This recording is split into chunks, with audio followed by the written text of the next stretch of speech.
Gary Johnson here with BlackMenInAmerica.com. We have a special guest with us, Dr. Fredrick Clark.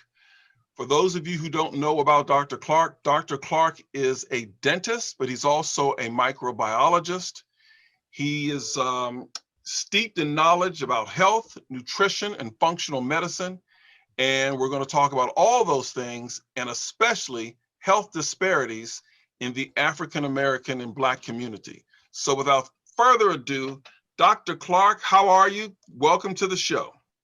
Hey, thanks, Gary. Good afternoon. I'm happy to have an opportunity to speak to the audience of BlackMenAmerica.com.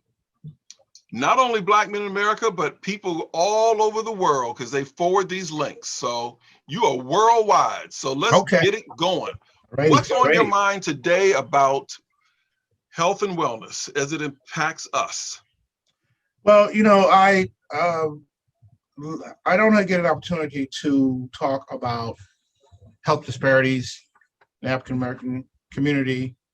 And it's something that's been on my mind for a long period of time because, you know, we are constantly seeing the effects of what our health outcomes are in this country. We actually are at the bottom of every health metric there is concerning the disparities that we see, particularly in the Black community, like obesity, diabetes, heart disease, prostate cancer, we have issues with cholesterol. We have issues with management of disease. So I wanted to get an opportunity to talk about the prevalence of these diseases and how they can be better managed, a better understanding of, you know, why we have these situations and how we can, you know, have a better understanding about how to deal with them from a health standpoint that doesn't necessarily involve utilization of drugs. We have to understand how our bodies function so that we can better approach better health outcomes without having to end up in the hospital, without end up having those disparities that lead to, you know, death, lead to loss of limbs, lead to blindness, lead to all the problems associated with all these health disparities. Let me get some clarification also on this topic before we move on. This thing about health disparities in the Black community, that even matters even if you're rich or you got money, doesn't it? Absolutely. And most of it stems from the fact that, you know, we don't get a good education on how the human body functions, and particularly those things that are that particularly affect our communities in terms of not only education about how the body functions, but how is, you know, what are we supposed to do in terms of maintaining good health.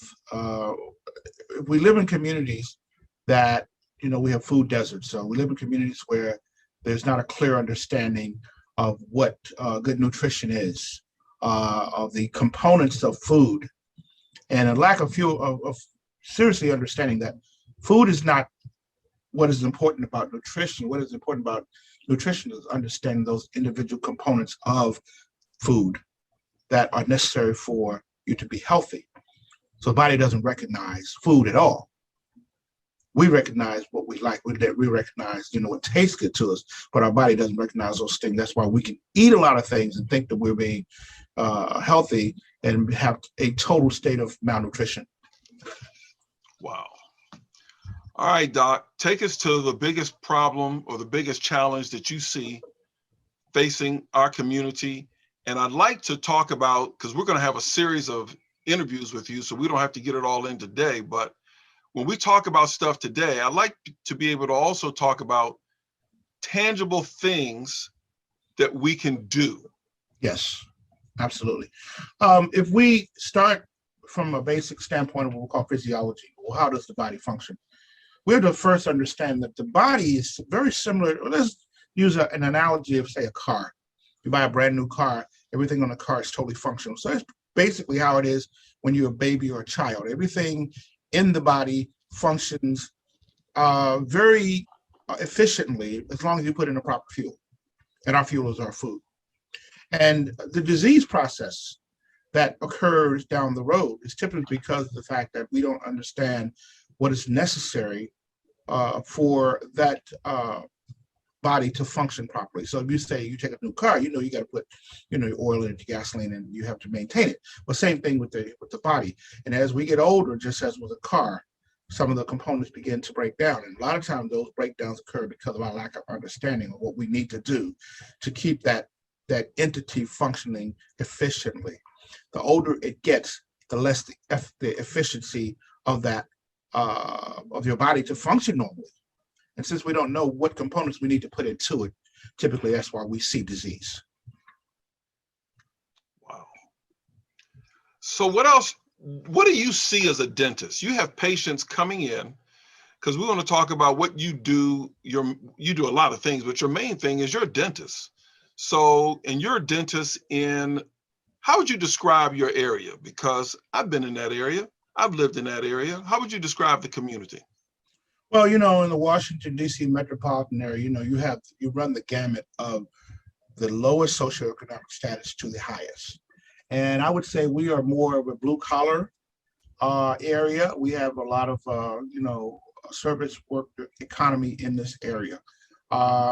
We have a lot of people who have good education, high level of education, a lot of college graduates. Because we have that mixture of people who have, high income homes in the Fort Washington area, versus we can go as low as Seat Pleasant or some parts of Suitland, that sort of thing, where they're lower incomes. So we get a mixture, but predominantly, I would say that 70% of our population in this area are not high income earners. So we do see a lot of disparity. You look at, say, what is a determinant of what the income level is? You can look at, well, what is the amount of Medicaid in dentistry? And that sort of pinpoints how much of what the socioeconomic status is. And that's very high in this area, very high. Well, I want to, for folks who are not familiar with this area, just so they'll know, we are talking about, we're like right across the Washington, D.C. line, mm-hmm. But you can also walk to National Harbor in the MGM yes. Grand Hotel. So we're talking Oxon Hill, Maryland, Washington, Maryland, Clinton, Maryland, Forest Heights, that area right there. But we can also walk 10 minutes to Ward 8, which is a poorest ward in Washington, D.C. Yes, indeed. Right. And sometimes they call Prince George's County Ward 9. Exactly, which is not necessarily a positive thing. But. Right. Well, so let's talk about what are some of the things you see in your patients? What are things that we should be concerned about, or challenges that you see? Look at the microcosm. Dentistry really is a marker for how the body functions. So you can see the exact thing what I said about the child versus the adult versus the older person. As you see the paradigm of how health shifts as you get older, depending on what you do. So if you look at children, you see their teeth are pristine and beautiful and white. And unless you are not doing proper things, a lot of times you start to see a disease process early. You see tooth decay. But then as you get older, you begin to see, gingivitis, you begin to see periodontal disease, you begin to see tooth loss, you begin to see people having to do rehabilitation where they have to literally either do root canals or take out nerves and rebuild teeth, or they have to take out teeth, put dentures in, or do implants. So that paradigm of you looking at how the body functions, that same characteristic breakdown as you get older, you see that in the human body. So the mouth is a very good microcosm of how the body functions in terms of disease, the progression of disease entity, the lack of proper maintenance. The body functions in exactly the same way that the mouth does. Can you go back for a minute and just define in layman's terms so that we can understand gingivitis, periodontal disease? Oh man, I'm glad you asked me that question. Gingivitis, first of all, is a word which was derived from the word gingiva, which is the terminology for gums.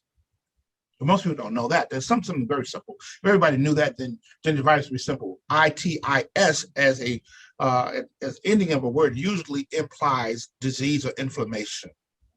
So conjunctivitis or, bursitis or anything that with itis means inflammation. So gingivitis means inflammation of the gums. And typically there is a direct connection between the presence of bacteria or plaque that lives in the mouth and inflammation of the gums. It is completely reversible. And that as you remove the plaque or you do a routine dental cleaning or you're doing, which we call professional care versus home care where you're flossing and brushing and using different types of oral rinses or whatever that kill bacteria, you see a reduction in inflammation. Primary characteristic of gingivitis is bleeding gums. But sometimes, depending on how much plaque buildup there is, how poor the oral hygiene is, it can get progressively worse to the point that you not only get an inflammation that you don't see when you get bleeding, but you can get inflammation which can get very puffy. It may become painful, and if it's not addressed, then it can cause maybe a need sometimes to actually do what we call deep scaling, and that means to clean not only above the gum line but below the gum line on the root and bone surfaces. Now, periodontal disease, on the other hand.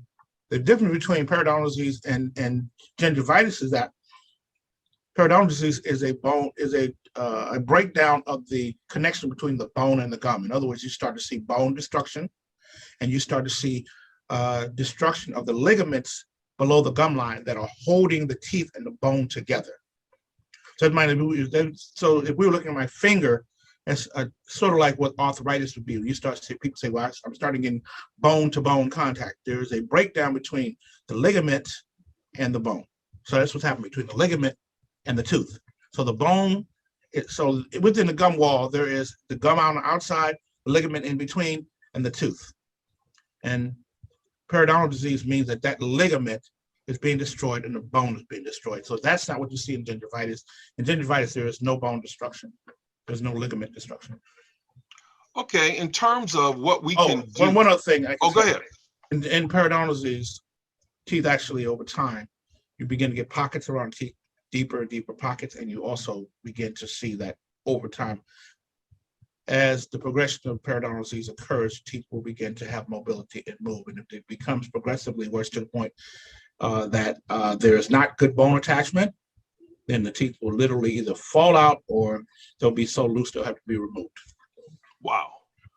Okay, so in terms of preventive maintenance, things that we can do, let's talk about what we put into our bodies. I know you can get oral rinses and you can, there are all kinds of toothbrushes and flossing and, like you said, the home care, but there's some things that we can probably do, I'm assuming, in our diet. What about these sweet, sugary drinks? Okay, so now,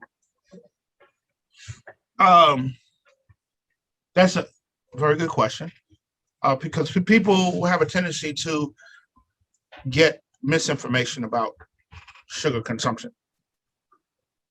Sugar is what we call a carbohydrate. Carbohydrate is one of our macronutrients that our body absolutely needs. So they may say sugar is not good for you, but if you didn't have sugar, meaning in this particular instance glucose, then you would die. Because that's what our body runs on, glucose. So, but when you consume sugar, since the bacteria that live in your mouth also utilizes sugar, that bacteria has the ability to grow. And as it processes, metabolizes sugar, it forms acid in the mouth. So you get an acidic environment. And that acid is what has the ability to break through the enamel, the outer enamel shell, because the enamel is the hardest structure in the human body. So it's kind of, I like to use an analogy that if you were to take a rock and just constantly over 1,000 years drip water on it, eventually we put a hole into it. Well, the enamel of a tooth is very hard too. So theoretically, you shouldn't be able to penetrate it. But that acid has the ability to, over a period of time, even though you can't see it, you can't feel it, it has the ability to have a constant effect, especially along groove patterns of teeth. That's why you get cavities in grooves. And you start to see that over time, that acid attack causes tooth decay. But I will say this also, you can get decay on other surfaces of the teeth depending on whether or not your hygiene is good. The periodontal disease aspect of it is made worse by the fact that the bacteria, the plaque, has the ability to grow and to grow below the gum line. So every place where you see plaque present in the mouth that you don't remove, it has the ability to cause not only tooth decay, but gingivitis and periodontal disease. Hygiene, brushing and flossing, basically is there to mechanically break up the plaque and remove from the mouth. It doesn't typically kill bacteria, it just removes the bacteria. Bacteria that causes plaque is never 100% removed from the mouth. It's always there, it's always present. 2 hours after you brush, it starts to form again. Mouthwashes, typically, most of them are alcohol-based. So the bacteria is being killed by alcohol. So mouthwashes are temporal. They don't last for a long period of time. Actually, as a matter of fact, that's why we tell you to brush twice a day or floss, because you cannot eradicate the bacteria 100%. Just like bacteria on the skin. You can go and you take a shower and everything, but you're not getting rid of bacteria 100%. You're just reducing the bacterial load. And that's what you're doing in the mouth. You're reducing the bacterial load. And that's what causes a lessening of the disease. And but the bottom line, sugar, if you reduce there's two substrates. There's the bacteria or the plaque, and there's the sugar. What can we control? We can control the sugar intake, but we cannot necessarily control the bacterial effect, in terms, except for reduction in the amount of the bacterial load or getting rid of plaque. Did I explain that well? Yes, no, seriously, this is what I wanted. This is a breakdown so that I think even an 8 or 10-year-old could understand. And I don't mean that in a pejorative sense, but we got to make this stuff so it's hearable so that people understand what's going on. Well, I do want to say this because I think part of the reason that we have the amount of tooth decay, of tooth loss, of oral disease is because of the fact that the way the dental profession is set up is that it's a fast-paced thing, and a lot of times the doctor doesn't have time to explain, oral health to you. They rely upon things now like the internet for you to go and do your own research and things. And a lot of times what you end up with a lot of misinformation, misunderstanding, and limited knowledge. And that applies also across the board to what I was talking about and how we manage our disease processes in all different ways.